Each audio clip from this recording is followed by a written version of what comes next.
Due to the following CBS School Break special, Magnum PI will not be seen today. It will be broadcast tomorrow in the regular time period. Word Balloon is brought to you by the League of Word Balloon Listeners. Become a patron today. Patreon.com/wordballoon. For as little as $3 a month, you can really help Word Balloon keep going and get exclusive content you won't find anywhere else. Here's what you get. The Word Balloon Magazine, a digital publication packed with behind-the-scenes interviews, commentary, and insights from your favorite comic book creators, writers, and pop culture stars. And you can join the Word Balloon Book Club. Join Brian Bendis and me for a live monthly discussion of a hand-picked graphic novel. It's a great way to dig deeper into storytelling, art, and comic book history. Word Balloon has been a home for creator conversations since 2005. Your support helps cover production costs and keeps these interviews going strong. So if you love comics, creators, and long-form conversations, become a patron today. Be one of the League of Word Balloon listeners. Patreon.com/wordballoon.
Welcome back, everybody. Time again for Word Balloon, the comic book conversation show. John Suntress here. Always happy to welcome back Chris Cantwell to Word Balloon. Great to see you, man. Hey, how are you, John? Doing all right, buddy. Doing all right. How many times have I been on? Is it like four? Four? Yeah, three or four. Yeah, man. Where you're like, you've never been on the show. I'd be like, what? No. Who said that to you? Somebody said that to you? No, my memory is going. No, honestly, really, the first time you did it was 5 years ago when I had that giant marathon of all these people, and someone's like, "Hey, how about Chris Cantwell?" And I'm like, "Yeah, I love *Halt and Catch Fire.' Jesus."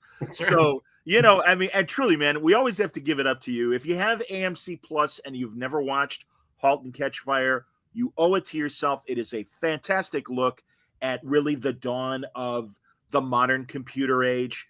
And great. The first season I saw is on Amazon Prime. Only the first season. Oh, really? Yeah. I know that AMC is like figuring out what their distribution looks like for the very near future. So I know that we're kit and caboodle part of that. Yeah.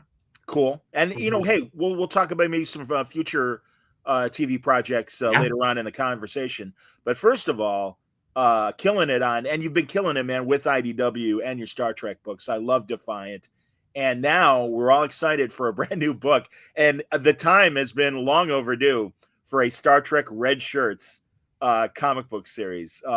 Great idea, Chris. Did they come to you with this, or did you pitch it? How did it happen? Kind of both. Yeah, it was. I know Heather had always. She loves the Red Shirts and the stories of Red Shirts, and she's been wanting to do that book. I think since she started at IDW, and but it was something that I started thinking about, like.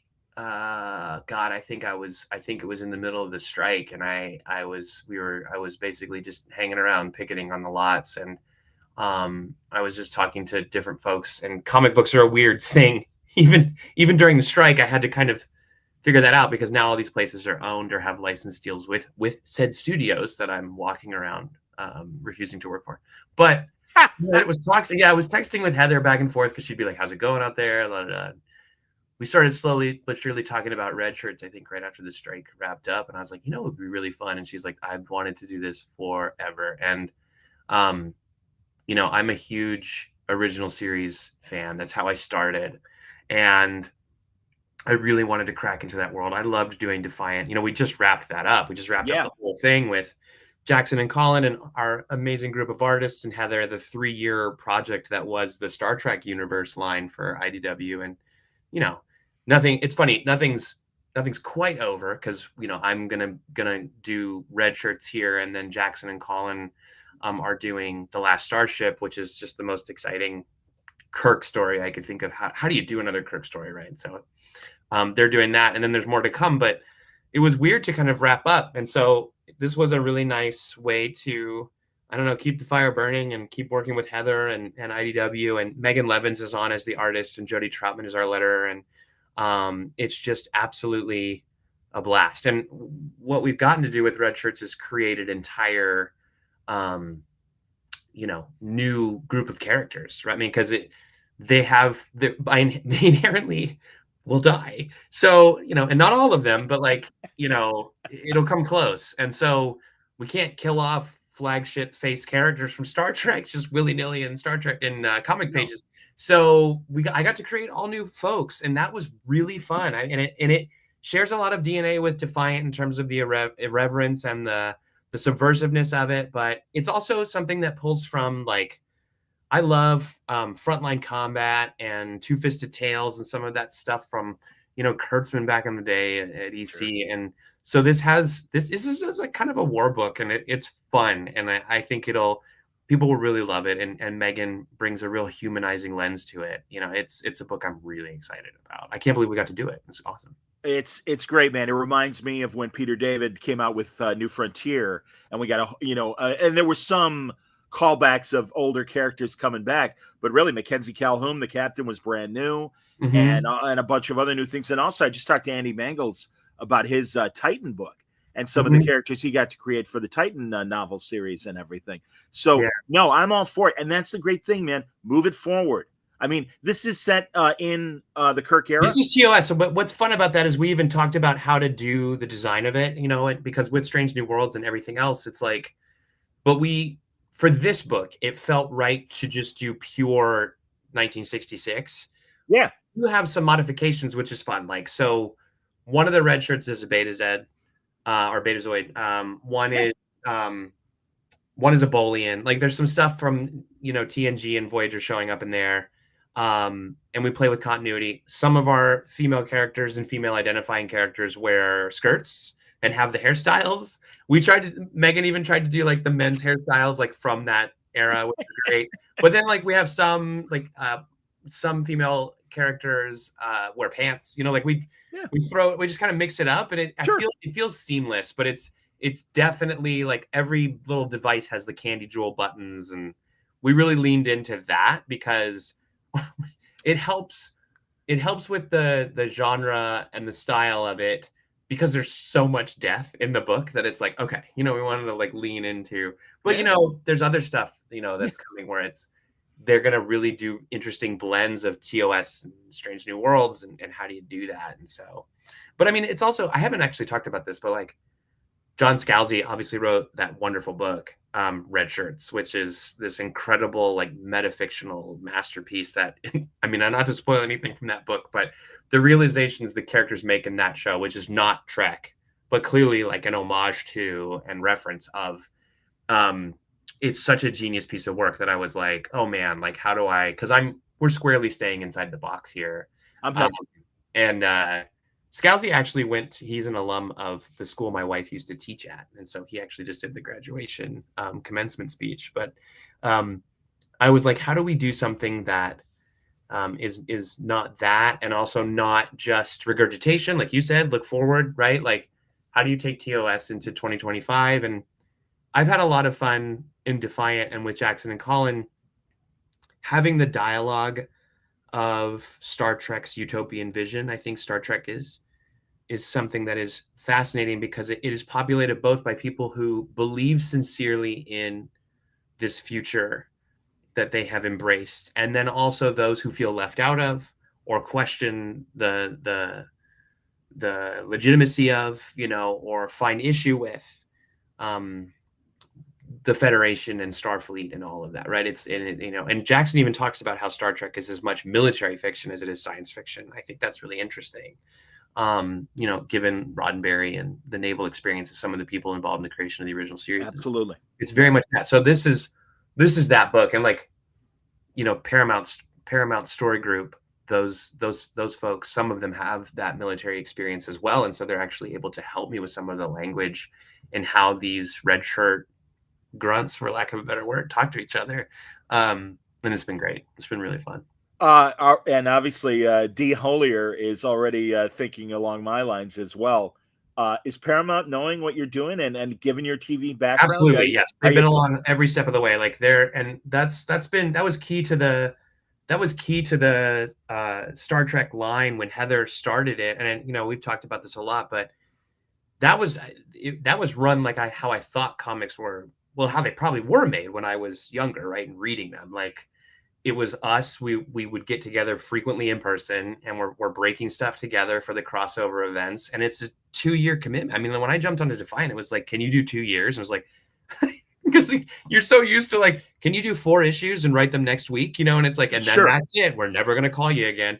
And so it was quite a different lens and such a leap, and it was really great. And so, yeah. And then Paramount was folded in from the beginning, like Lucasfilm with Star Wars.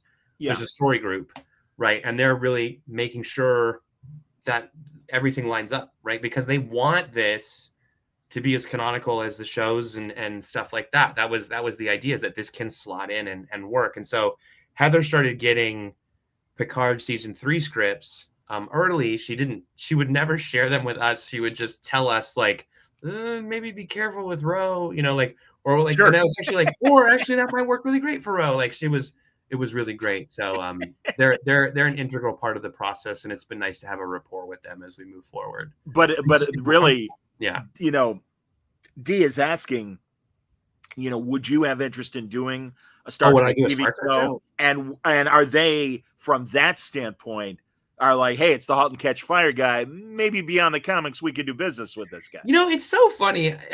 Like, one, of course I would do I don't care if it was like Star Trek janitor. You know what I mean? Like, I'd be like, done. You know, like, yes. Kirk's, you know, like the guy who makes Kirk's shoes. I'd be like, I'll write it. Like, Star Trek is like my Achilles heel. I think like it's funny, like comics and TV and film, there is much more of a blend. We just talked about how studios own these places now, right? Like Disney with Marvel and Lucasfilm, and Warner with DC, absolutely, yeah. And Warner with DC, they were kind of the first ones out, right? And so like, and Boom was Fox, which is now also Disney and da-da-da. But like, there's such a church and state with comics, and it's really interesting. Like, it does feel like I have two kind of writer personas where, interesting. You know, like, I'm a TV guy, and then people be like, "Oh, you write comics? Like, that's so quaint," you know? And it's like, yes. And then I go to comics, and they're like, you make TV shows? That's great. Like, that's really cool. But also, like, this is a completely different business. So, like, once in a while, like, I've only done comics adaptation a couple times, and it is nice that I have both hats, where like I adapted my first book for AMC. It didn't move forward, but She Could Fly. And that was really interesting and fun to do, just from an experience of adapting myself. And then I actually worked on an adaptation of Cy Spurrier and Matthias Bergarga's Coda for animation for Netflix, and that didn't move forward either. But it was fun to like work in those worlds, and hopefully I'll keep doing it. There's a couple things on the burner where it just happened. It's just a nice card to play, where like I can walk in the room and be like, you don't just have to option this thing from me. Like, I can run it for you. I can do whatever, you know, we need to do. And I have that experience as well. So it's good. But yeah, I would, you know, but I mean, I can sit here and ask for a Star Trek show all day long, but they have ideas and places they want to go, and, you know, yeah. Well, we'll see what happens with Skydance taking over Paramount when that eventually gets cleared. Yeah, it's a big deal. And I mean, you know, mountains will move, and we'll see. Larry, also a massive, especially TOS fan, points out, yes, the TOS future is the one where Kennedy got 2 terms. Exactly. That's that history. That's such a good summation of the utopian vision of that show that spawned everything else, right? It's so interesting.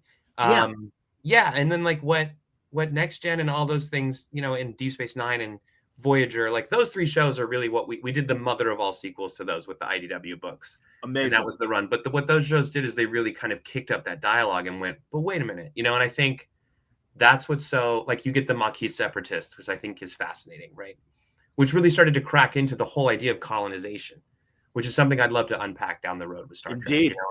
Yes. And then you get kind of need to know basis stuff and how certain people are treated in Starfleet. You get people who disagree with, you get really viable perspectives from the Klingons and even the Romulans, going, hey man, and I think that kind of,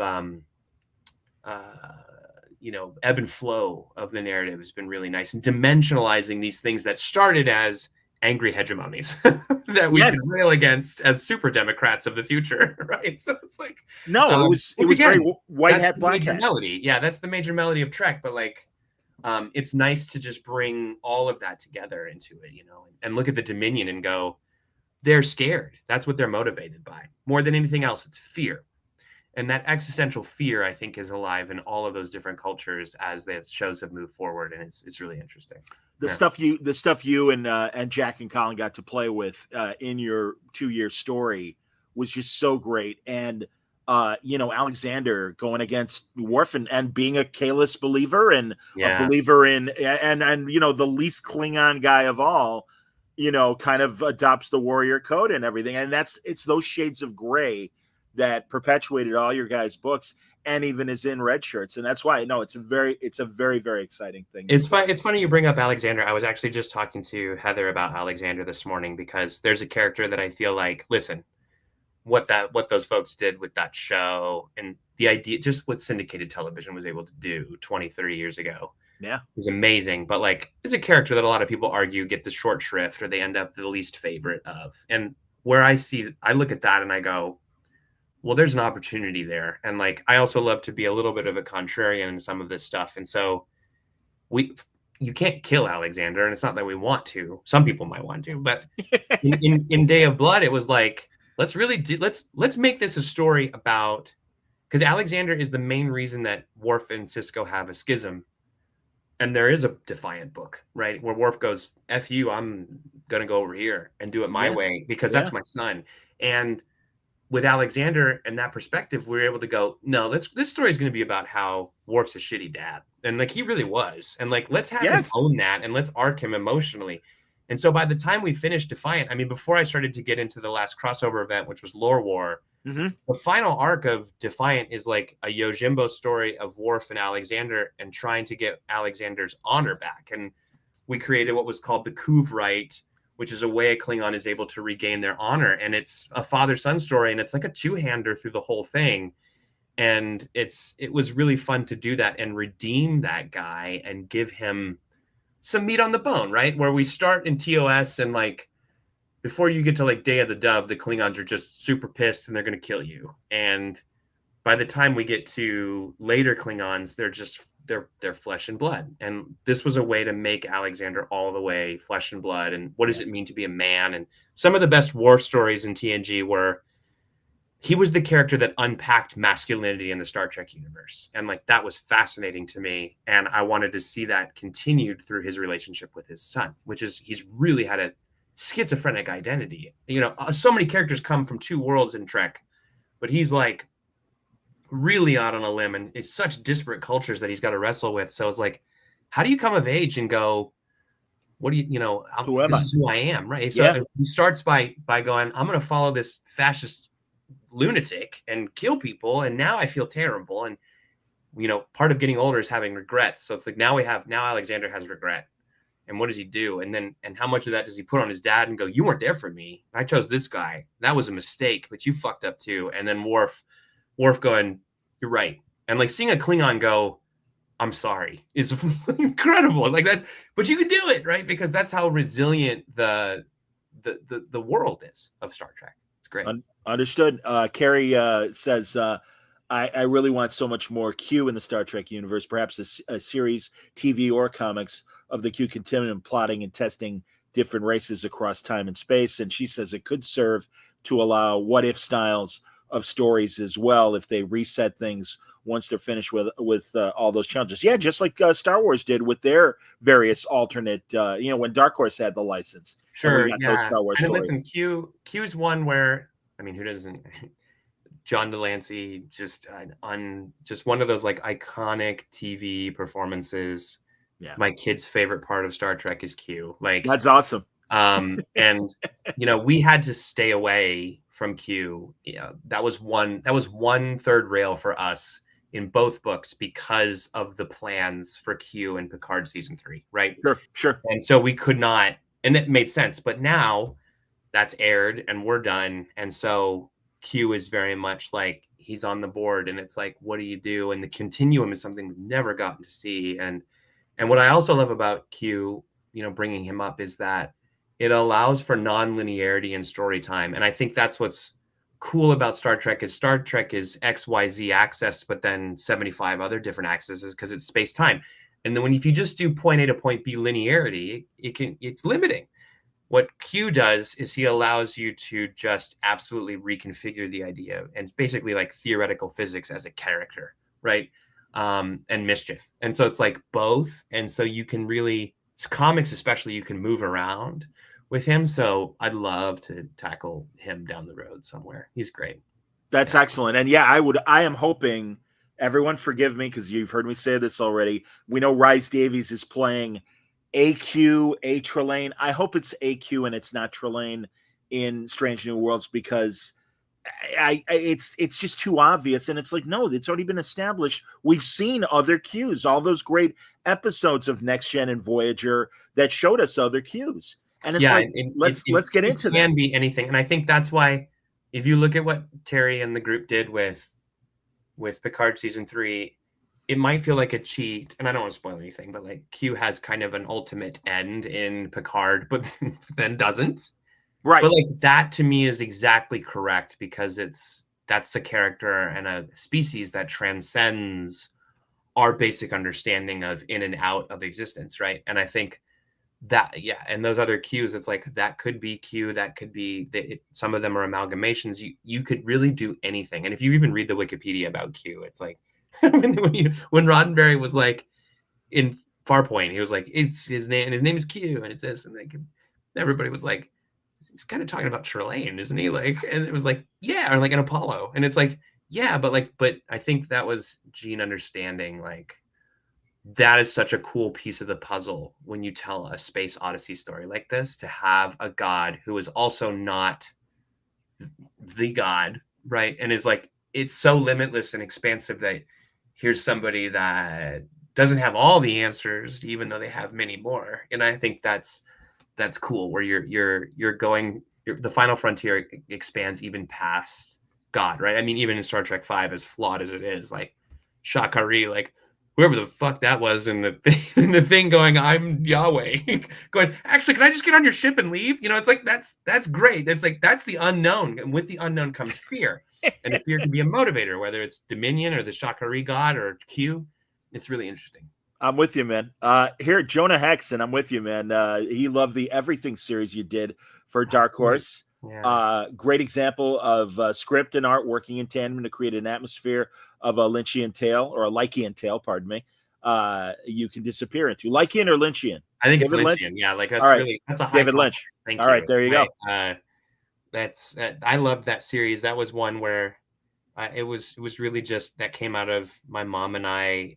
She would take me shopping all the time in the 80s and 90s, and you miss the brick and mortar experience of stores, but also talk about consumerism in America and like Reagan's America. But I'll be honest with you, that was one where it was kind of an experiment, where I just did a shitload of mushrooms while I was writing that book, and I was like, and I think it shows, but it works. And I also feel like I feel like INJ, like he really reined me in, but he's such I've got, like, I think on my desk somewhere is his adaptations of in the Mountains of Madness. And so, he's, Oh, wow.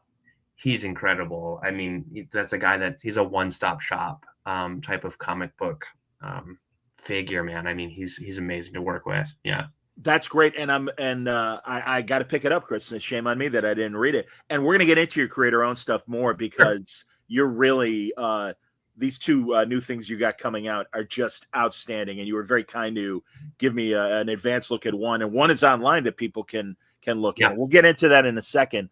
But Jack Higgins says he wants you to know that he really loved your Iron Man Oh, run as well, thanks, man. as did I, and it was Thank fantastic. you. And you're, of course, your Doctor Doom that we've talked about before. But he wants to know, as a big Star Trek guy, would you ever be interested in playing with the Doctor Who stuff? This is where I admit my total ignorance. I think at some point, probably when, because I have 3 kids at this point, and it's one I miss Doctor Who. Like, I feel like everything that I touch license wise is stuff that I experienced as a kid or middle schooler or high schooler, right? And so now that I'm married and I have 3 kids running around the house, it's hard for me to crack into whole new expansive things like that. And Who is something where it's so far along, it's intimidating to me, even as a Star Trek person, right? I'm like, oh, Jesus. Yeah. So I feel like I probably will have some sort of like, I'll go into the Doctor Who wilderness at some point when my first kid goes to college or something and just go, oh my God. You know, like I'm actually just unpacking, and I've never seen this. I don't know if you have, John, but I'm my middle kid. We're trying to find something to watch because my oldest is doing Buffy with my wife. Excellent. And some of that Buffy can't. My middle one is 8, right? So it's like, oh, he can't do like some of the Buffy stuff. And so So yeah, we're doing The Adventures of Briscoe County Jr. Fantastic. Man, you talk about syndicated television where it's like, oh, it's only 1 season, 27 episodes. It's gonna take us through the summer, man. Like it's great, and it's so much fun.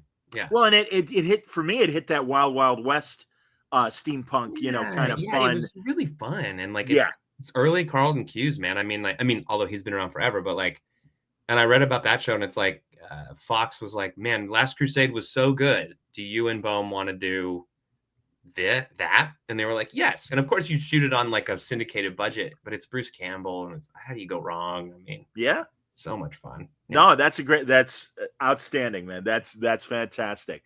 All right. Well, before we jump into your creator-owned stuff, I do want to acknowledge it. Your 5 issues ended in March, but DC Challengers of the Unknown, way to go, man. And again, much like Star Trek, you are able to tell this own story. I love the Challengers. I always have. I was going to ask you, John, writing this book, I actually thought of you like kind of at the top of the list. I'm like, you think, will John like this? You know what I mean? Like that's kind of, he did. It was niche enough. Jackson and Colin really give me a hard time about some of the characters I tackle. They're like, really? Colin even said the other day, he's like, oh yeah, Chris Cantwell, the guy that does the most marquee, well-known characters, like the 4 quadrant characters. But I was like, I was after DC for 2 years to do a Challengers book, man. Wow. Okay. Yeah.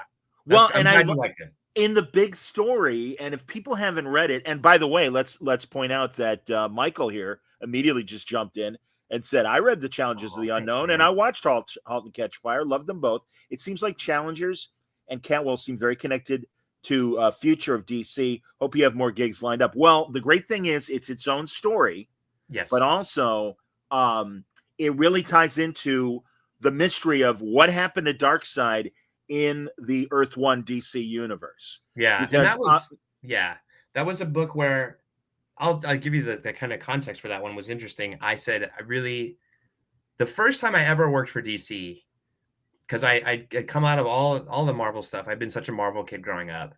And hey, there's Joseph. Hey man, I missed you in Brooklyn last year when I was in New York the whole time. I'm sorry I was buried in shooting, but I got together with Condon and Ackerman, who I think lives down the street from you, and he was like, we got to get Joe, and I was like, yes, and then I just disappeared into the shooting of the show. I'm sorry, but I missed it. Happens. Also, congrats on your whole new venture and stuff. It's amazing. Challengers, like, so it started as that. Okay, so I came out of Marvel, and then I was like, and I got an email from Chris Rosa, who's an editor over there, and he's like, we're doing Brave and the Bold. We're bringing it back, and like, do you want to do a story that would carry over 3 issues? Like, and I was like, yeah, that sounds awesome. Like, and they're like, you can have any character you want, which no one ever says. And of course, I'm Catholic and modest, or formerly Catholic and modest, right? And I was like, okay, well, what about? I think I started, and Chris and I went back and forth over the course of a day, where I was like, what about Robin? And he was like, Robin's gonna be taken by Tom and Mitch. They're doing Batman, right? Like, and I was like, okay. And I was like, what about the Question? And Chris was like, well, the Question's going to be Gotham City adjacent. And so like that might get folded into. And I was like, okay. And then I forgot. I asked for like 2 other people. It got like smaller and smaller, and they were all spoken for. And so at the end of the day, I was like, fine, I want Superman. And Chris was like, okay. And that was the first character I wrote for DC was Superman, which is because I didn't touch Spider-Man for 5 years at Marvel. I think he shows up in the last issue of Gold Goblin. I got to write a team up, and I was like, I died inside. But like, I started with Superman, and I was like, holy shit! And it was Javier Rodriguez, and so it was just absolutely crazy. And so yeah, and they were like, what do you want to do next? And I was like, I don't know, guys. And so I think I said Challegers of the Unknown. They were like, okay, well, let's try to figure out how to sell that. And I did a Challenger story with in the World's Finest annual. So I established them in the World's Finest continuity. And I got to work with Mark Waid, which was amazing. And then they were like, people loved this. Do you want to do a World's Finest Challengers book? So I said, yeah. And so I crafted a whole thing that was going to be set in World's Finest continuity. And then they're like, actually, do you want to bring this over to the main line? Because we're about to do All In. And All In is kind of brilliant in that you can understand it. We're just talking about Trek and Doctor Who, even Marvel, right? I mean, Marvel is like, how many verses are there in Marvel? And DC has the same thing. I mean, sure, they've been trying.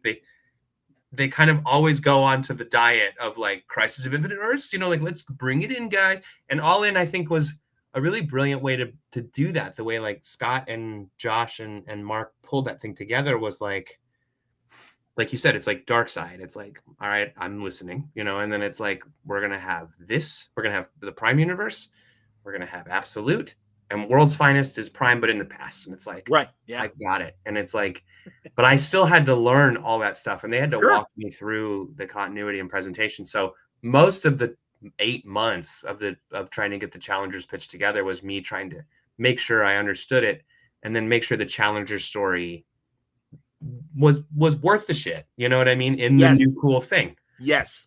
And that's always the balance, is like carrying the lore while you're trying to tell a dramatic story. Like Gold Goblin is a good example, right? Where you're like, what's happening? You're like, okay, Norman, he's a good guy. Is that going to last? And it's like, what if it did? And it's like, and what would motivate him? And you go, okay, guilt. Okay, I got it. Like, and now you start to get into it and build something. And the only way I wrote Go Goblin was like, this is who he's going to be. Obviously down the road, someone's going to, and I think they already did, but it's like, it was, he's a hero. And it's sincere for him in the moment. You know what I mean? So it's like Challengers was, okay, we have All In. And then, but even then, it was still kind of crazy. And comics can be this way, where like, I built the Challengers pitch, it got greenlit, and it was going to be, each issue is a challenger, and we're going to focus on them, and it's going to be their dramatic story. And then DC was like, and you're going to pair them with a hero, which I was like, cool. And I get an excuse to write these guys, and more and more of them came in by the end. But I turned in the script for the first 2, and then Alex Segura and Sean Tormey, who drew the first Marvel thing I ever did, The Question All Along the Watchtower #1 came out. Yes. And DC was sending me the books, right? They were like, keep up. And I was like, okay. And I was like, okay, I've got 2 scripts in. This is great. I'm going to read The Question, and I'm excited. And I read it.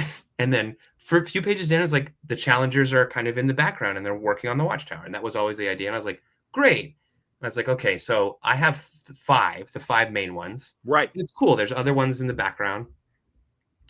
Question #1, cliffhanger ending. A Challenger of the Unknown is murdered. And I was like, oh shit. Like I was out the door of my office, and I was like, fuck. I mean, like, this is maybe too much insight into the comic process, but it's crazy. You go, oh Jesus. Because even if it's not it was Ken Kawa, right? And I was like, from the 90s book. Right. Yes. And I was like, shit, man. And I was like, even if I have the command team, right? If they don't reference that Ken has died or killed you, or almost died, exactly, really weird, right? And you want the book, like, as a reader, right? You put your reader hat in and go, I want the reader to go, oh, like it's effect. I can feel the reverberation. That was the most fun of reading these things growing up, right?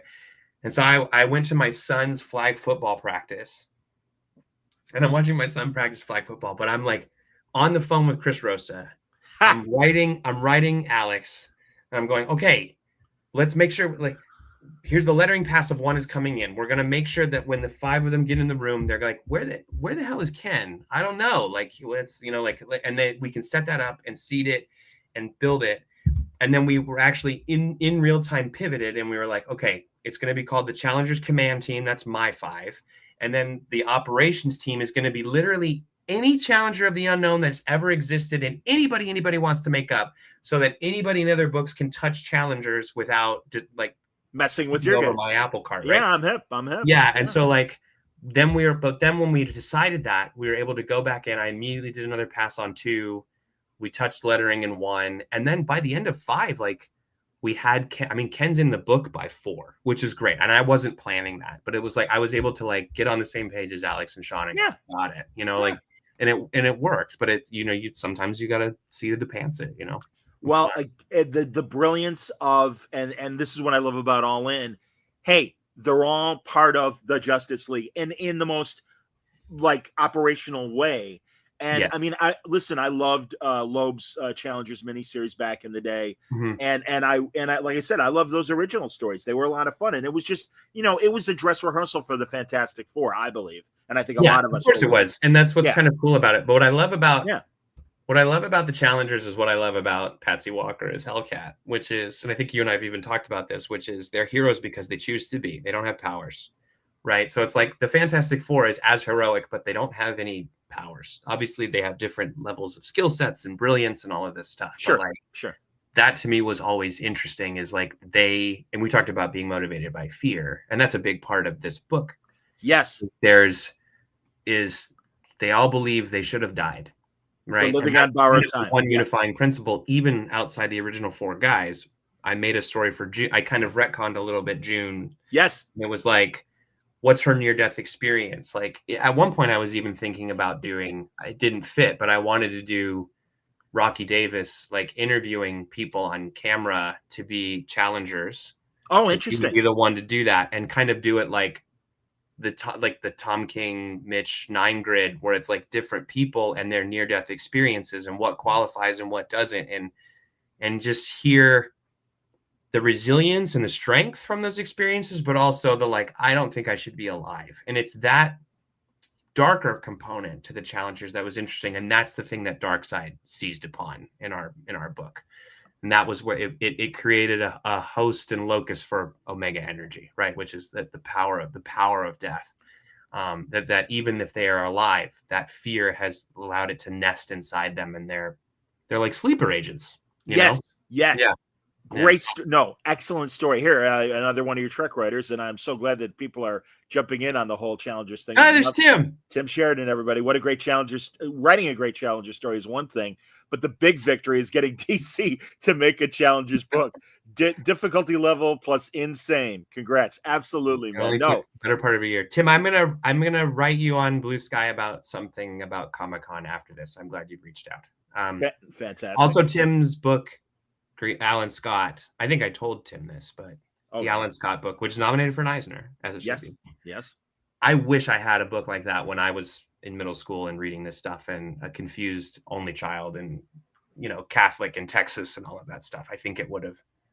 I was actually just telling someone today, I was like, that book, reading Alan Scott almost felt like it's beautiful, but it almost felt like a kind of grief experience for me, because I realized it would have shaken me loose from a lot of things I was afraid of when I was younger.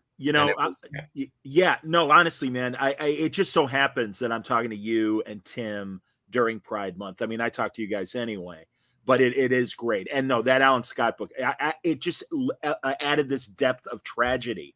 I mean, Alan Scott has always been my favorite Green Lantern. Mine too. Well before they retconned him into having this lifestyle. And it's like, that is great. Because it's gorgeous, and just to kind of it's 3 identities now. It's the Alan Scott, it's GL, and sadly, it's the secret life that he has to have in that very rough period.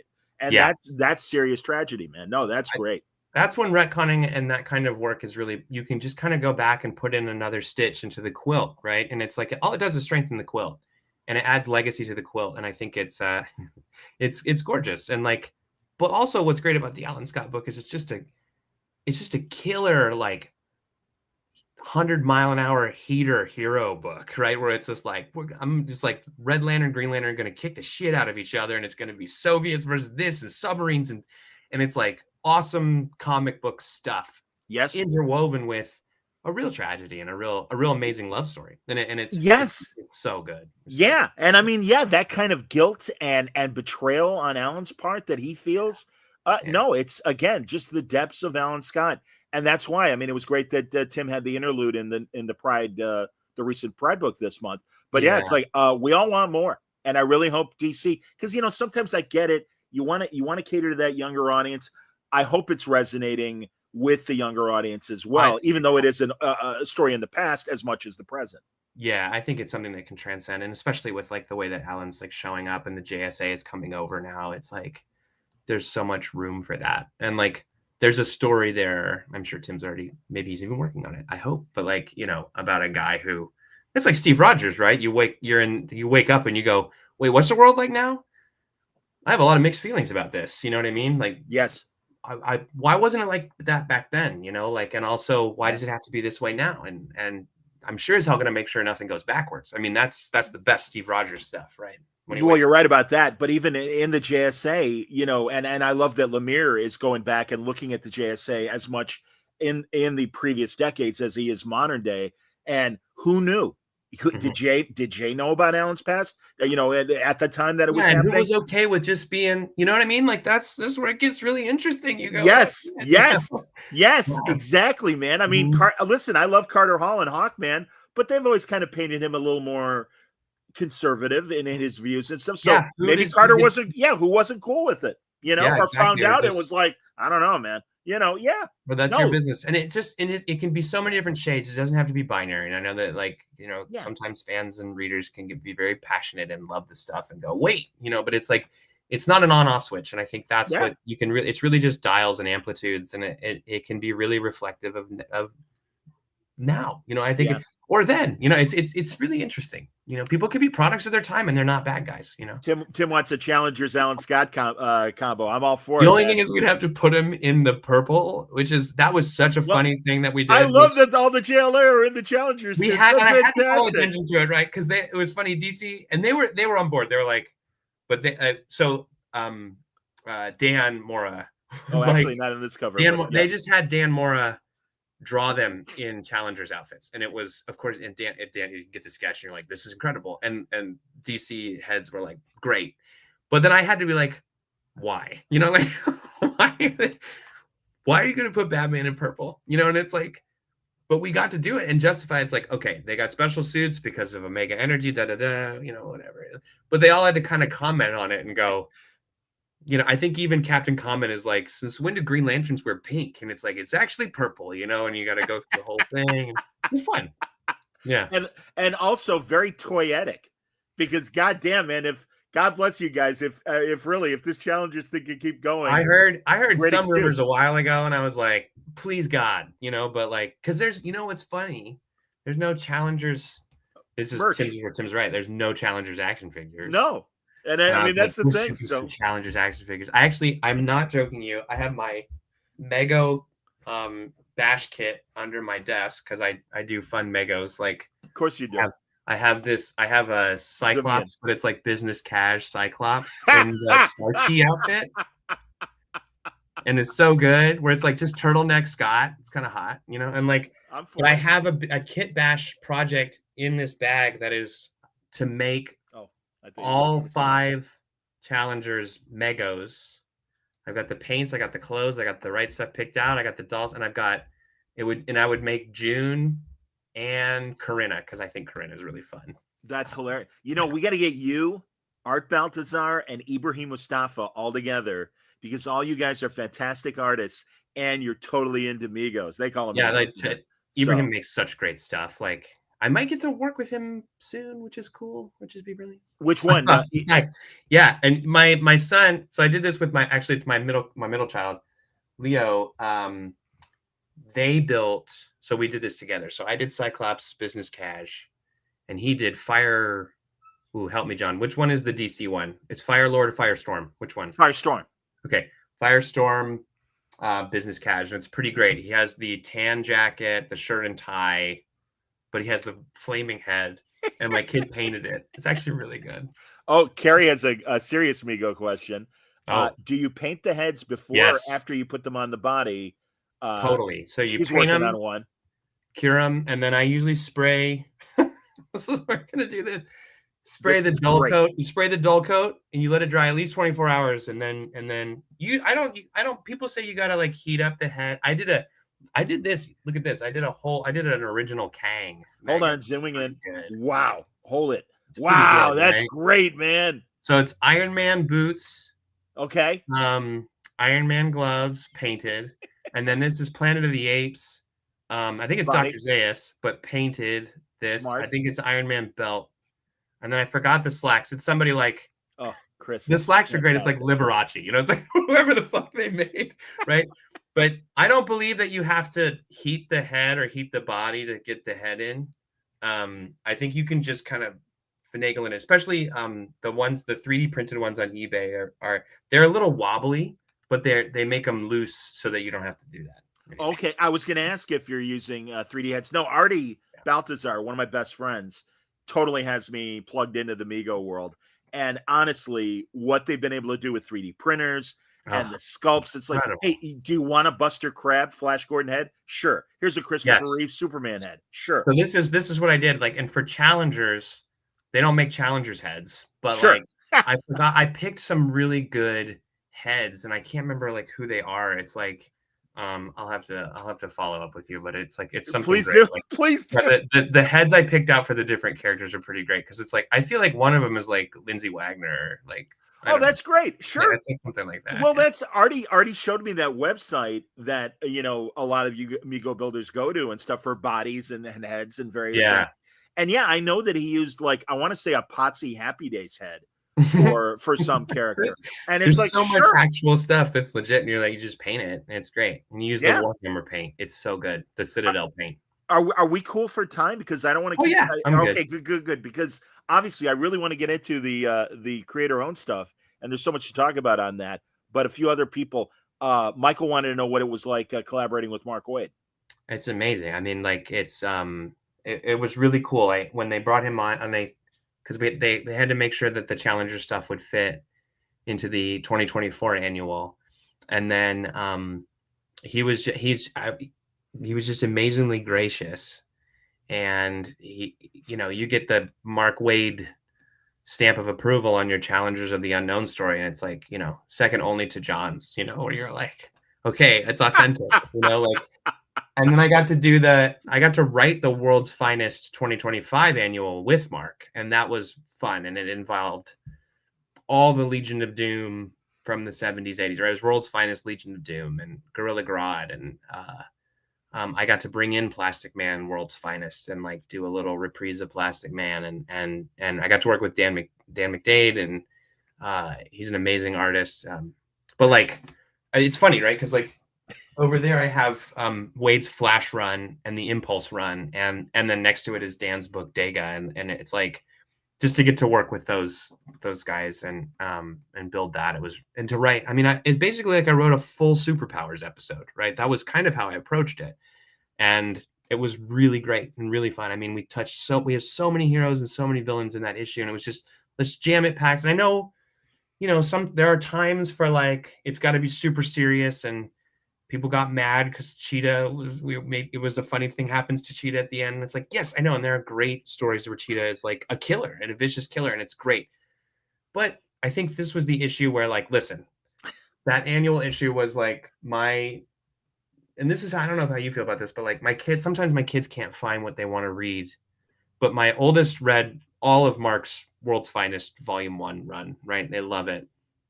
And then my youngest is almost 3, but I was able to show him this issue, like the World's Finest issue, and they were so amazed by the art. And it reminded me of me, right? It's like he was like, who's this? Who's this? Who's this? Yes. Who's this? Oh, I like him.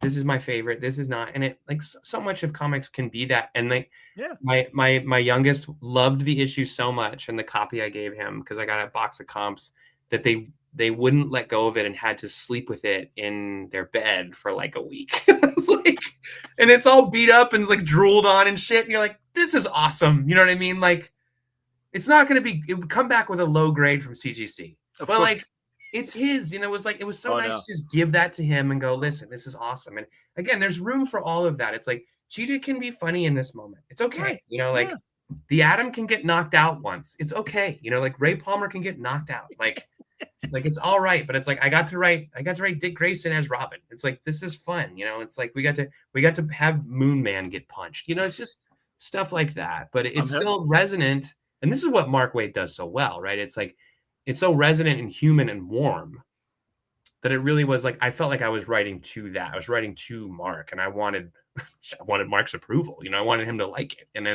And so it was a blast. And I'm hoping we get to do, I think we're going to get to do something else down the road later this year. So we'll see. Hopefully it comes together. I hope they trade the Challenger story, because again, where it's left, there is room for more story. And others have said the same thing here in the chat.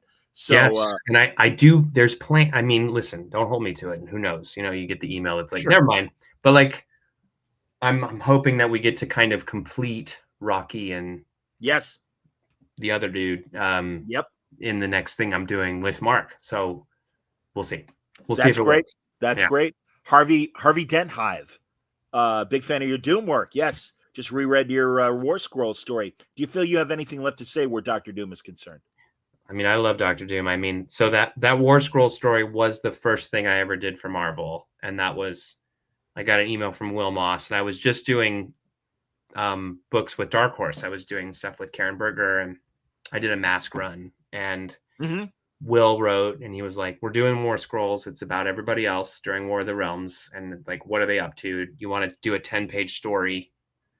And I was in the middle of a writer's room that I was running, and I was like, yes. And he was like, I don't know who the character is yet. And I said, I don't care. And then I waited a weekend. And then he told me on Monday that it was Doom. And I was so excited. And Sean Tormey drew it, who did, he's nominated for an Eisner with Tim for Alan Scott.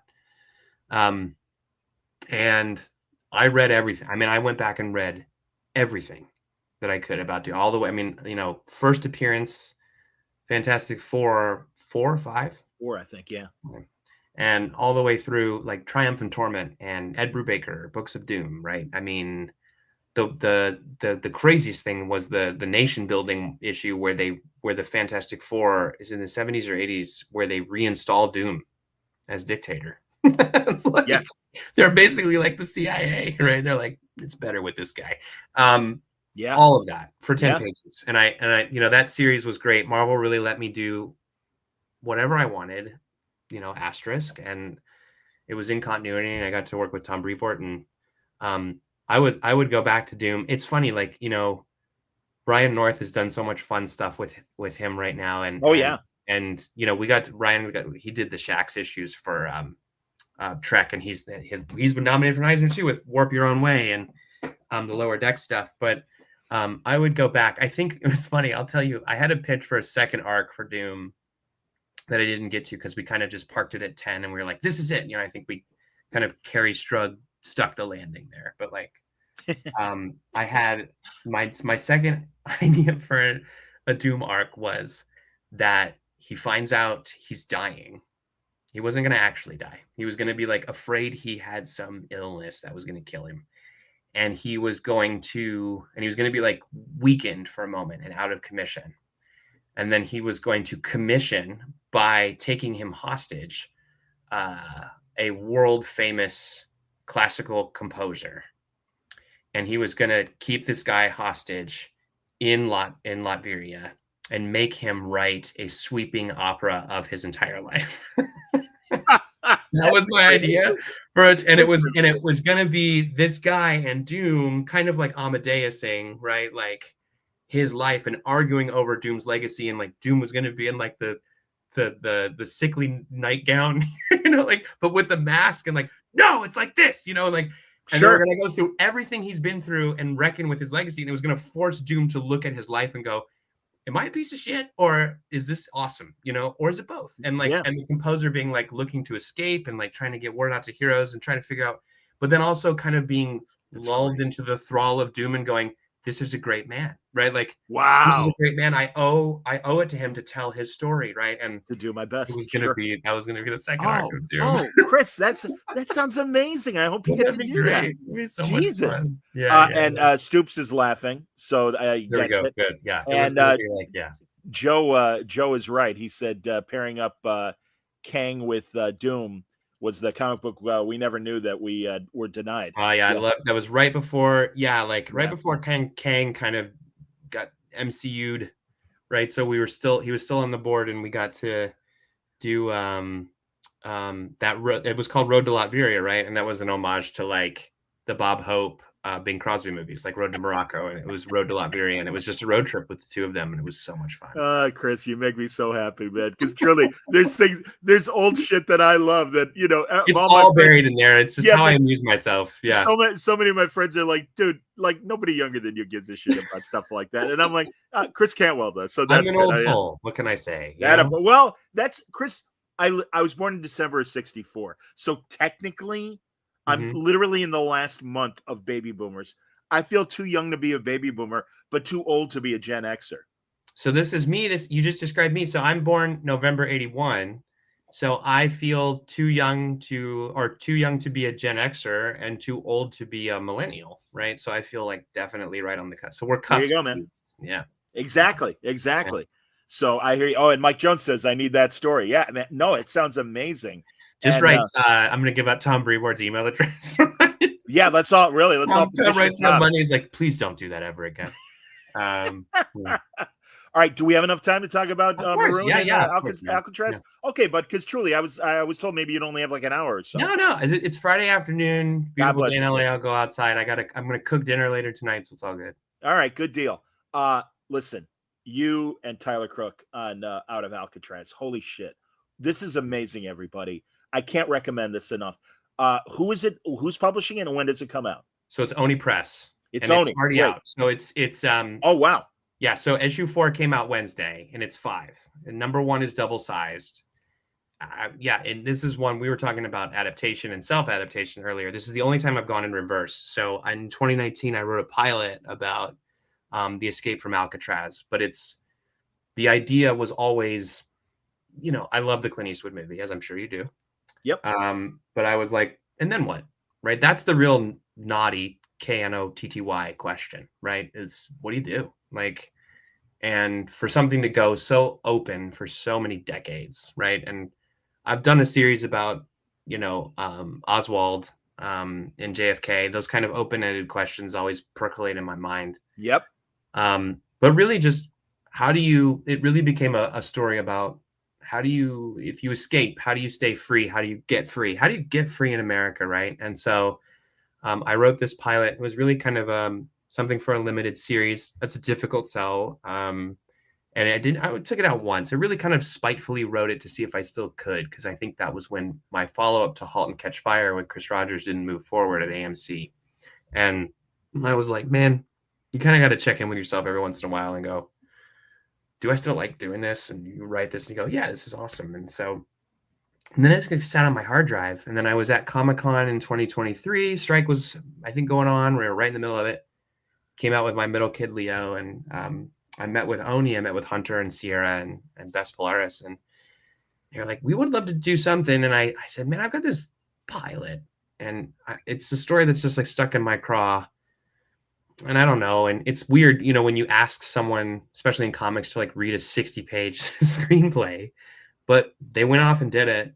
And Bess came back pretty quickly and she's like, I love this. Let me see. She's like, I think we might have a window with Tyler Crook. And so then you ask a comic book artist to read a 60-page screenplay.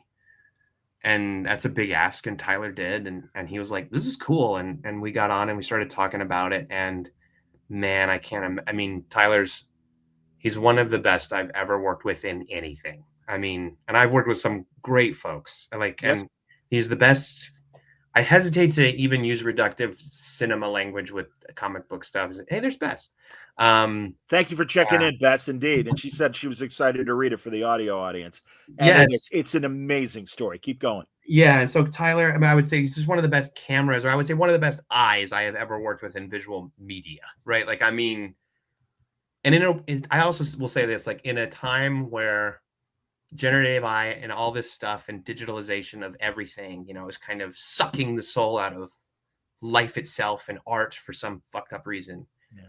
Here's a guy in rural Oregon who is hand painting everything, and he is unbelievable. And he's also just he understands the story so well, better than I do. He knows exactly where to put the perspective and everything and to humanize this story. And I was like, listen, there are moments of shocking violence in this book, and it's a crime book, but it's not balls to the wall. It's not the Challengers fighting robots, right? It's like there's gonna be some people like talking about their sexuality and not realizing another character is black and stewing, and Tyler was like, I got it. And like, he's just nailed the book. So, and also like the violence that punctuates the story is so jarring and like, and real that I think it really goes a long way. And so it was the only time I've adapted myself in reverse. And Interesting. I think I've gotten to work on some great stuff, but I think it's the best book I've ever gotten to be a part of. And that I really credit Bess and Oni and Hunter and Sierra, where they were like, let's do it. Tyler's on board.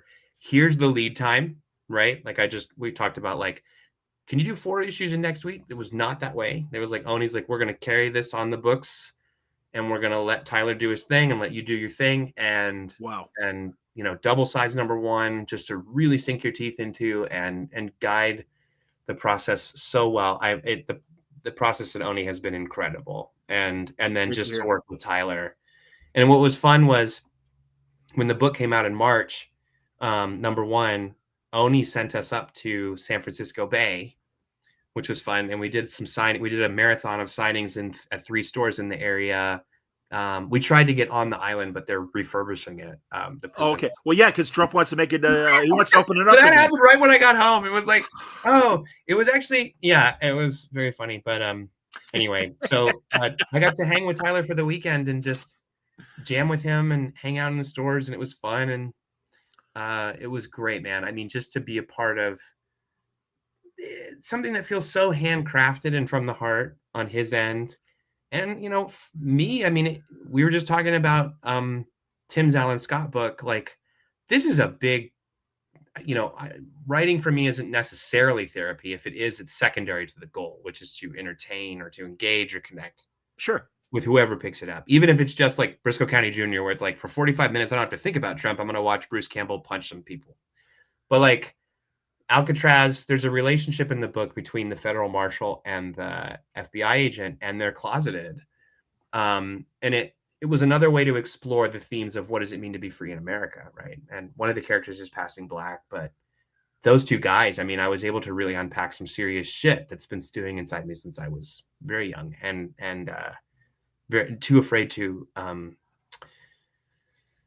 express, and I think that even more than Joe McMillan and Halt and Catch Fire, even more than like Aaron Fisher and Captain America, this was one where it was like, this is what I feel like, in this part of my life. And so, and to just get to just do that was really cool. And, it's a small story. It's a very Steinbeck. It's very, very Steinbeck. But like you mentioned point blank, like it's so much like just kind of lean and mean. And for Oni to say, that's, no one ever went, right, but where's the big duh, right? It was awesome, and the moments, you read I think you have all of it. Like you've read 5, which is not out yet. Cool. So so Tyler did a double spread that we just did.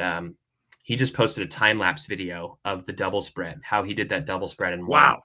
And it's gorgeous. And I mean, he's hand taping it and peeling it off and all this stuff. And there's a double spread in 5 that directly mirrors the double spread in 1. And that the 1 in 1 is night and the 1 in 5 is day. And it's gorgeous, man. And like the last page is like, I don't know. I couldn't ask for a better collaborator on this book, especially this one, man. It's beautifully drawn and beautifully paced, and again, it has a lot of modern themes, but also does harken back to great things like Point Blank, a great Lee Marvin movie, if people don't know it, where he escapes from Alcatraz.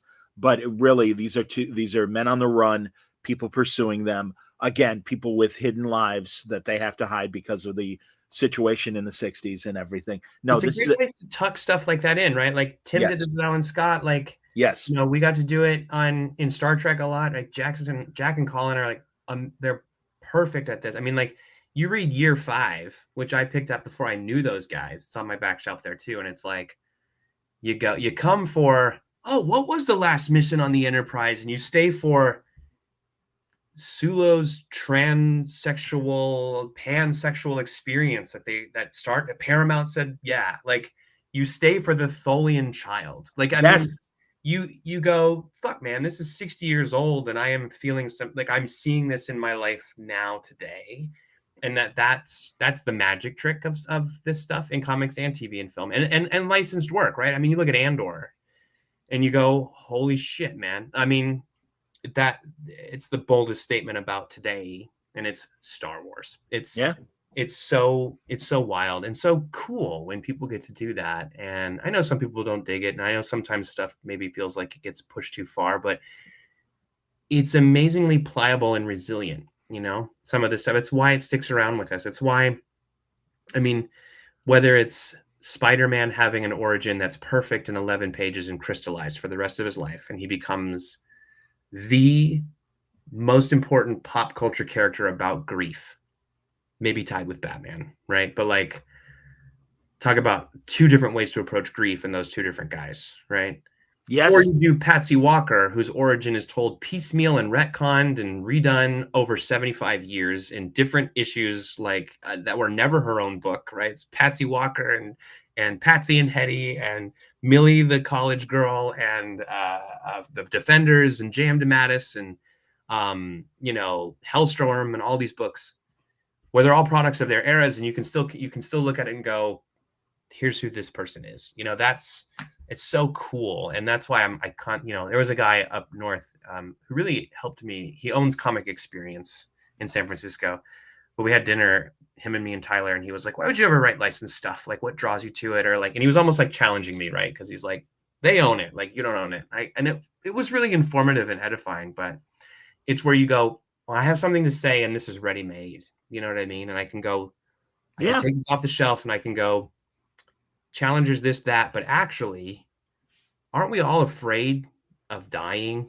And so, don't you look at your life as kind of a bin of regrets and paths not taken, and go, also, Ultivac the robot is cool, and he's the ultimate expression of that. And then you put it back on the shelf and you go, okay, guys, thanks. Something really nice about that. And with this stuff. Yeah.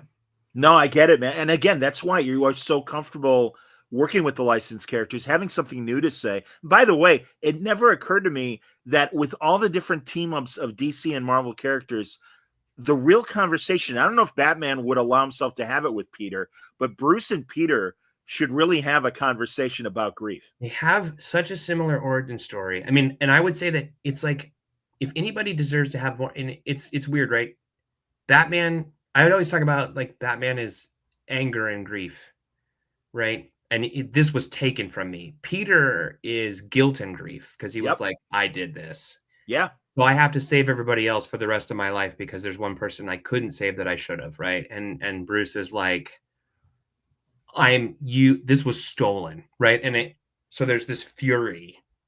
But Peter, I think, has a deep well of fury too, but he has this self-defense mechanisms, and he's so bright and buoyant and this and this. And like, it would be an interesting dialogue between those two guys. And like you were talking about, Point Blank is one of the best last shots because it's like such a great harbinger ending for someone like Bruce Wayne, where once Marvin has his revenge on everyone, right? Once Parker's taken care of everyone and he has destroyed it all, the last shot of him is literally fading into the darkness and disappearing into it and becoming nothing. And it's like, whoa, like, right? Like, when you are a creature of revenge, it will eat you up until you are gone, right? And like, that's Bruce, right? It's really interesting. Don't if you people don't know, and they Payback, the Mel Gibson movie, which is a good movie, but it is really the simplified version of Point Blank. And Point Blank, there's metaphysical shit going on, and it is so 60s in the best way. The closest I think that anything's gotten to Point Blank is Darwin Cook's Parker. Right, and I was going to mention the Parker Even novels meaner. and stuff. Yeah, where it just eats him up. Yeah, just eaten up already from page 1. I mean, it's incredible. I agree. All right, let me see what this comment is before we get to one. There we go. Mike Jones says Peter and Dick would get on so well and drive each other nuts. Yeah, I feel like they would really hate each other, right? I think that's hilarious. That's interesting. Yeah. I don't know. Because again, I kind of think they could find common ground, but I really feel like at first have similar. It's like I think Bruce would be offended at Peter's personality at first and be like, yes, you make this into a fucking joke, you know what I mean? And then Peter being like, you need to really lighten the fuck up. yeah, and like, well, how do you get through your day if you can't laugh? Super serious, like, why don't you just kill yourself, man? Like, I mean, like, I think that's really, that'd be really interesting. And finally from Vault, and I love this, and I love everything. I haven't gotten to talk about this with anyone, so this is cool. I'm very excited for this, man, and truly, this so surprised me because at first I saw this Kid Maroon. Yeah, and I'm like, all right, well, I'm like, am I gonna like this? I don't know if I'm gonna like this. Then I saw this, and I'm like, all right, well, that's kind of interesting. Yeah. And then I heard about the whole thing with Pep Shepard and Pep Shepard. Now, folks, if everyone knows about the Century, and certainly comic book fans know about the meta story about, this is a lost story and everything. And I love that you guys set this up with Vault and said this is a lost license thing that Vault has suddenly found, this great kid detective comic strip. Yeah, the only surviving strip of Kid Maroon that Victor put together is so good. And that's another thing. My God, Victor Santos, I think, showing muscles I've never seen in his art before. He's incredible in this. I mean, I like his layouts. He jumped onto this thing, and it was something where his layouts are so incredible and kind of kaleidoscopic, but in the right way for the tone. Like it breaks. It's very few pages are just paneled, and it's so cool because we're even creating the kind of legend and mythology that the character started as a strip, right? Like it's very Chester Gould, it's very Dick Tracy. Oh yeah. Right? And so this was like, let's reinvent the wheel of the thing that never actually happened, and Victor really embraced it. He's a huge Eisner fan. He's a huge Kurtzman disciple. Like he's that, and so a lot of that came in. And we were also, it was fun to play around with because there's so many imprints that are like, we got the rights to it's like, it's happening all the time. My God, I was shocked that they were never heard of, right? It's like, well, the glorious return of Mr. Comet. And you're like, who the fuck is Mr. Well, that's true. Well, that's true too. But even like, I'm like, are we really crying for a Captain Planet comic book right now? I guess we are. I mean, but listen, it's like, again, you can find the right way into it, and surprising, you go, holy shit, man! Like because you could do Captain Planet. Captain Planet comes back and goes, I fucked up. Like it didn't work. Like it's like you guys have done nothing in 30 years. Yeah, the mission failed. I can see that. It's like there's always and like shit, even like Space Ghost, you go, wow. Like I think I love what they did with Space Ghost. Yeah, exactly. They did a great job with Space Ghost. There's stuff to do. There's toys on the shelf, and so yeah, we wanted to play like, because listen, like I love the Mad Cave Dick Tracy run. Me too. This is a character that really I came up with this idea 20 something years ago when I was just out of college and I wasn't doing anything. I was like living in a studio apartment, and I didn't have enough money for the story I told on Blue Sky was that it was $2 to wash my clothes in the machines at the apartment building, and I had $1.75 and I couldn't find another quarter, and I just ended up bursting into tears. It's like, when you're right out of school and you're like, I don't want to be an adult. I hate this. And I was tutoring kids in the SAT, and I came up with this character, which he's a child prodigy, like very much like Encyclopedia Brown. Yes, very much so. And and like the Hardy Boys, he's really gifted. And little Archie in the design that Victor has chosen. Archie's in there a little bit, and like, but he's 12, but he's forced into an adult world, and it's like, what would happen to a kid operates as an adult. And from the beginning, the story was always that kid, his real name is Walden Maroon. He divorces his parents, right? Like, so he starts as an Encyclopedia Brown, and he grows up in a town called Tiny Falls, which is an idyllic kind of Americana town. And his dad is a professor and brilliant. His mother is a clockmaker, and he's solving all these cutesy cases. And he goes, "I want more." Right? That's the idea. So I want more. And he and his parents go, "You're our son." And he goes, "Well, I'm leaving." And he studies legal proceedings to divorce and separate yourself from your parents. And he does. And he moves to Crimeville, which is the worst city you could possibly imagine. Right? It's Gotham times 100. Right? And he's been there for a few years now. And he's lost his childhood. He's like, it's a lot. The innocence of him has been lost before the story starts. That's what I always thought would be interesting, is the character's innocence has been destroyed before page 1. But he's got the freckles and the slingshot and this and that. But he's a kid, but he's an adult world, and the whole story is really him, and in this saga that Victor and I have done, moving forward. And what he doesn't know and what he realizes is that what he's missing a childhood. And can he get back to a place where he actually experiences a childhood? And that's what the graphic novel is about. And yeah, we announced it last year, and then there was kind of we wanted to reconfigure it and go, you know what? Actually, I think let's put this out as like a full, beautiful hardcover thing. And so it's coming out this fall. I think in September. I think the hardcover of this comes out in September, and then the hardcover of Alcatraz comes out in November or October. I believe. Yes. Yeah. So, but yeah, and it's a character that I've had in my brain for 20 years, but it was great to share it with Victor and see him really bring it to life. And we created a criminal empire, but we, it's all fun. We got to do fun nods to every, Dick Tracy villain, Yes. But it's very profane book. I will say that what's important is that Kid Maroon, as hard-bitten and cynical as he is, he doesn't swear like adults swear. He swears in his own ways, and he knows there's certain words he's not supposed to say. That's true. One of the main bad guys is named Ratfuck. Sorry, I made myself laugh, but he can't even say the bad guy's name. And there's other, there's great like Dick Tracy like villains, but they're scary. They're scary too. Like, because I remember when I was a kid, I went to the Wisconsin Dells, and my grandmother was with me. Yeah, I got a comic on the way up. Yeah, and I got a comic on the way. Dick Tracy had just come out, so they started re-releasing the books. And at a drugstore, I got an issue, and it was the Mrs. Pruneface issue where she has like the whip. It was the scariest fucking comic book I have ever read. Like, Mrs. Pruneface is terrifying. Gross. Yes. Gross and scary and sadistic, and it was just like, Jesus. And I couldn't take my eyes off it. And so, like, yeah, a lot of the characters are like, they got the funny names and the great designs by Victor, but then they're murderers, right? And like, so we got to do that, and we got to, Kid has a sidekick named Billy Beans, who's an Billy Beans, absolutely. Yeah, Billy Beans, very much in the vein of like Dick Grayson and the old Robins and stuff of the era, but like an orphan kid who's like, doesn't have anybody, and he looks up to Kid, and he's like, you could be my friend, and Kid doesn't even understand what that means anymore. And so of course he goes back home to Tiny Falls at a certain point. He's going to see his parents. There's kind of father figures and mother figures in his life in Crimeville.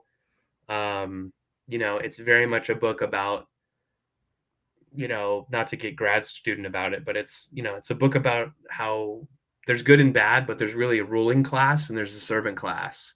And there's a lot of people who don't want to upset the ruling class no matter what.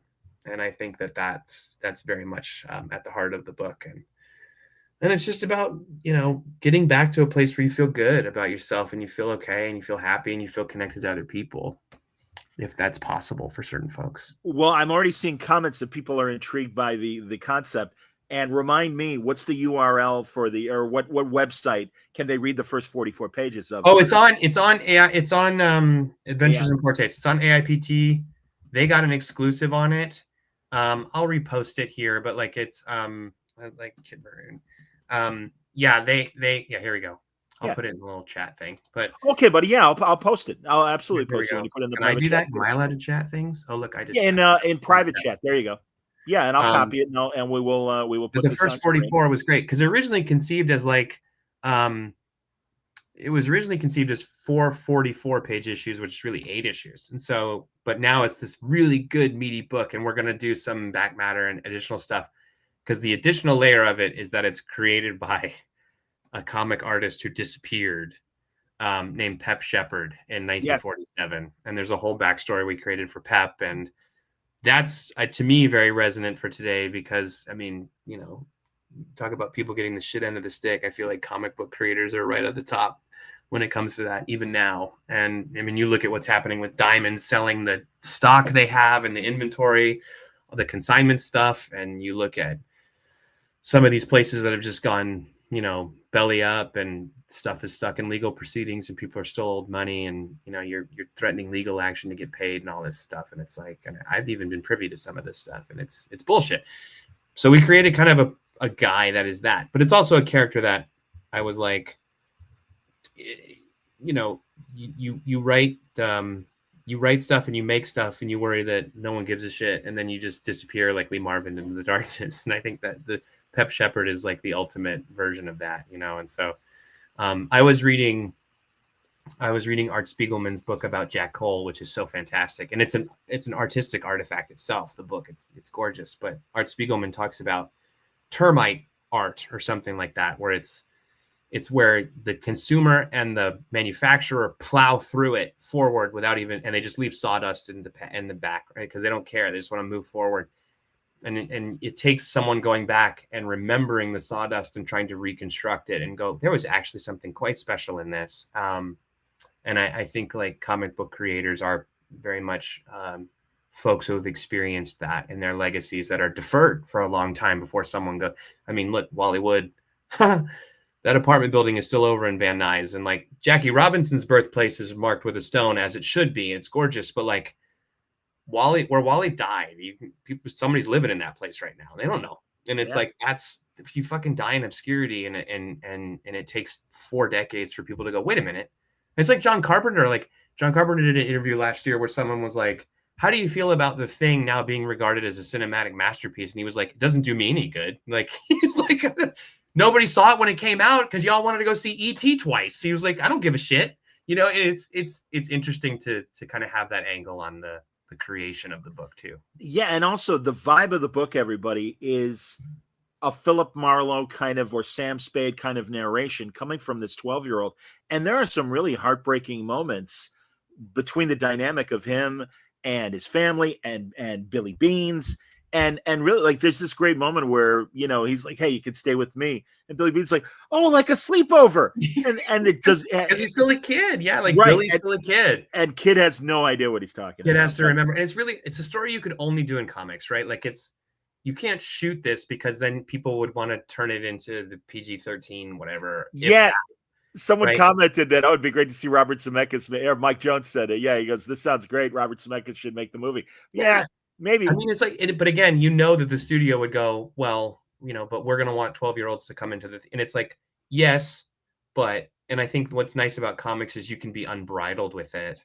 And like, you can make this character that, and yeah, his mom and dad keep writing him, wanting him to come home, and he throws the letters away. And he has a lot of animus towards his parents, as many of us do. He just got it earlier. And what's funny is writing it now. So I came up with that in 2005.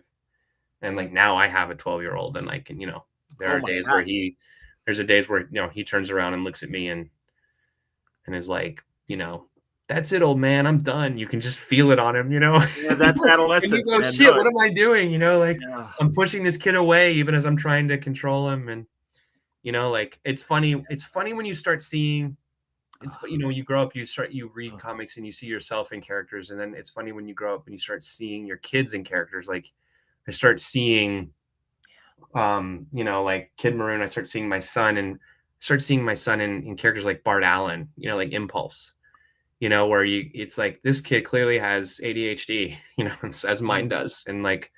And Bart clearly has ADHD, you know, and it's like, I was actually reading some fan forums where people were like, this is how this character is coded, created by Mark Waid, you know, and it's like, it's so gorgeous when you see things like that pop up and you go, this reminds me of, little guy over here. It's wild shit. Yeah. Mike already went to the link and he said, I retract my previous statement. This needs to keep the edge. Listen, man, we'll talk Robert Zemeckis, Roger Rabbit, best sequel to Chinatown ever made, right? Like, I mean, what an incredible movie. I mean, an incredible filmmaker. And also, as American animation grows up, I was just having this conversation with a friend last night where I'm like, because he's like, I never really got into this. He's a little bit older than us. And he's like, I never really got into The Simpsons or a lot of that adult animation. I said, the interesting thing is the Japanese have understood this for decades already. And I said, thankfully, in the last 20 years or so, American animation is slow. And not just comedy, but also drama as well. Absolutely. And I mean, we've seen it. Obviously, we saw with the Watchmen adaptation. Yeah. Even the Crisis, I think, movies did a really good job. And so they're starting to realize, okay, we can get a little more serious, because thankfully people your age and younger and the millennials and stuff, well, they always grew up with this stuff, so they're already hooked in. I mean, and they've read all the great manga and things like that, so they're all for adult animation and things. So and there's it's like you talk about it, it's like I was Jaws' 50th anniversary, right? Was what, last week? And like and someone was posting like the Carl Barks Donald cover, where it's Donald in the ocean, and then the three twins have, or the nephews have the shark fin on the board, and like Spielberg and Zemeckis and Lucas are huge Carl Barks fans. They were instrumental in getting him recognized more fully by Disney, and those guys were paying attention a long time ago, and it's made me go back and go, oh yeah, like when I was with Tyler up north in San Francisco, like I picked up some Floyd Gottfredson Mickey Mouse, and it's like, this is some wild, wacky shit, it's cool. Yeah. No, I'm with you, man. No, and isn't it interesting now too that a lot of this stuff is hitting public domain? I only watched the first like 5 or 10 minutes, the Popeye horror movie that so it's on Tubi, everybody, if you want to check it out. And it's great because they have Popeye as an infant with those ridiculous like forearms and stuff that he's deformed, and that's why he's so angry in this movie and things. It's so weird, yeah. So, I mean, like but that's stuff. It's like Popeye is interesting. Like what? But like who does the new Popeye strip? And like he gets a lot of flack from like diehards, but it's really interesting and like kind of. Oh, I've enjoyed. Yeah. Like too, and like Dan.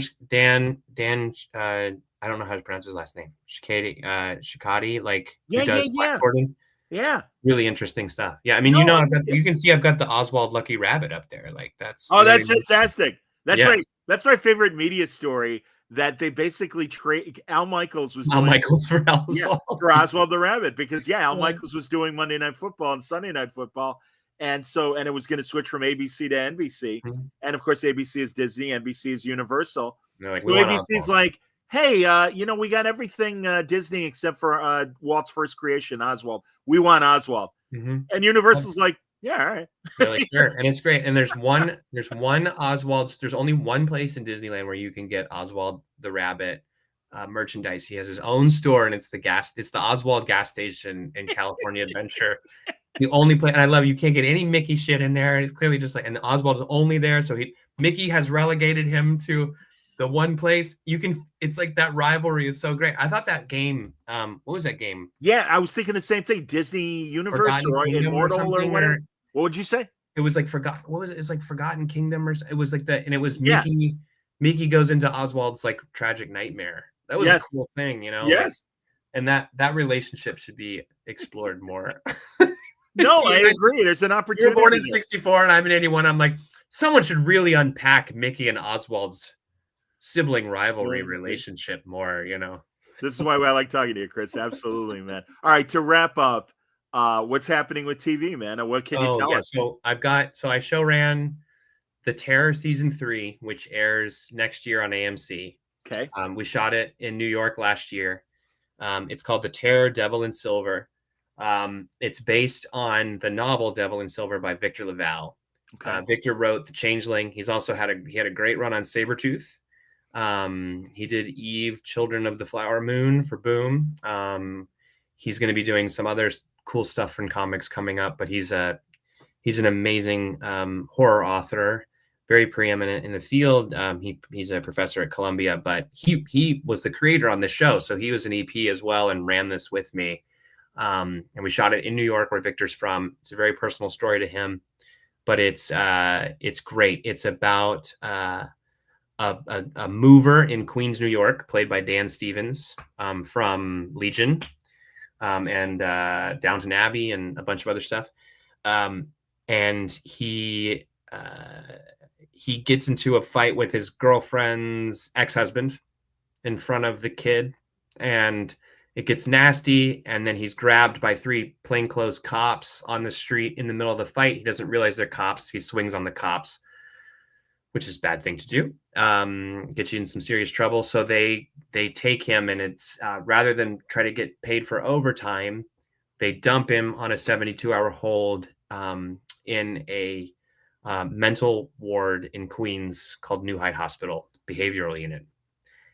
So he gets, and it's a 72-hour hold, and he gets stuck there, for longer than 3 days. And there's people that have been inside this place for decades. Judith Light plays a patient who's been there since the 60s. Crazy. Literally. And the mom from Growing Pains, everybody. Yes, and also I'm amazing. I think Emmy nominated or winning run on Transparent, and of course she's I mean, Judith, great actress. Yeah, no, I knew her. Judith was great. Like, she would. There was a moment where Judith was covered in blood. Would go shoot something crazy, and then come out and hang with us by Video Village covered in blood and be like, "Do you guys watch the debates last night?" Like, she is just like such a pro. Like, he was awesome. And then CCH Pounder plays the head nurse. Oh, wow. Yeah. Asif Manvi from The Daily Show, and an incredible run of Waiting for Godot at the Geffen in here with Rainn Wilson, plays the head doctor. And the staff is not, it's not Nurse Ratched. You know, he's stuck in the hospital, and the staff is kind of stuck too. This is their life, but they realize slowly but surely that something awful has come to kind of nest and house itself in the hospital and prey upon the people inside, and their suffering. And Chinaza Uche is in it from Silo. We've got some great new actors, a lot of Tony winners. Robert Sean Leonard came and did like one day on the episode I wrote. I'm really excited about it.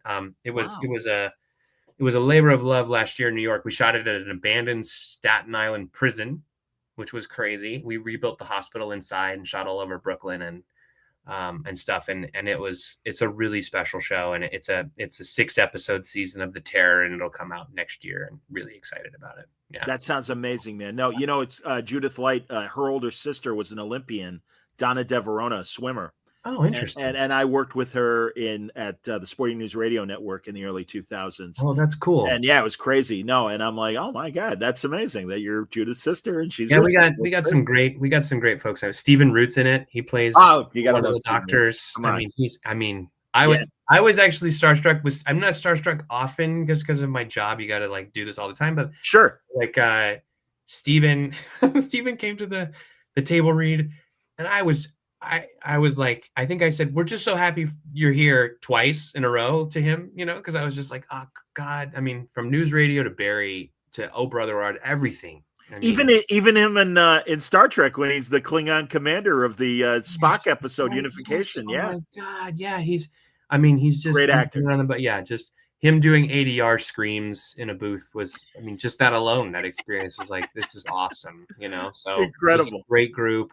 Great writers. Karin Kusama directed the first block. She did The Invitation and Destroyer, Girl Fight, Yellow Jackets pilot. Like, she also did the Halt and Catch Fire finale. So she came in as an EP and did the first block. And I mean, we worked with some great directors on it. Wow. Yeah, you know, it's AMC, so we stretched our dollar, and I think we made something really special. It looks gorgeous. Dom Lewis did the music. I mean, I'm just so anxious for it to come out and for people to see it and dig it. Dan Stevens also just killed it. He plays this guy Pepper, and his whole story is unpacked over the course of the season, and he realizes like maybe I should be in here, and it's really interesting stuff. It's good stuff. That sounds great, man. Yeah. Honestly, way to go. And again, you're still killing it in the comics. I want to bring up the hell is it? Well, I'll put up the banner again and remind people. I was going to put it up in the chat again, but there it is. There's the link. Kid Maroon. And we will also remind people again that they can read the first 44 pages of Kid Maroon at aipt.com. That's great. And hey man, seriously, very, very excited. Out of Alcatraz from Oni is just amazing. Here, I'll bring that cover up again, and reach back everybody and read his Challengers of the Unknown at DC. And I'm sure they'll put that out in a trade. I'm sure. I should be on the DC panel. I'll be down in San Diego every day. I'll be doing signings for Oni, IDW. I'm going to do a podcast for Oni for one of their projects called High Strangeness, which should be fun. Cool. Elijah Wood's going to join us, which will be great. And then, I should be on the DC panel too, which will be fun. That's great. And IDW, Red Shirts, new Star Trek series, new crew, new danger because it's a new crew. Nobody's safe. It's a Red Shirt. Nope. For God's sake. Awesome. Way to go, Chris. Truly. Well, and as thanks, always, John. Yeah, man, it's always fun to talk to you. I feel the same way, man. And it really means a lot that you come back. So thank you. Thanks. And I'll have to bug you next year when the show comes out. That'd be terrific. Yeah, let's do it. That sounds great. That'd be great, awesome. Man. Thanks a lot, everybody, for watching and listening. Have a great weekend. Enjoy yourselves. Summer is here, and the time is right for dancing in the streets, as Martha and the Vandellas taught us so many years ago. That's right. But thanks a lot. Stay safe, everybody. Stay happy. Stay healthy.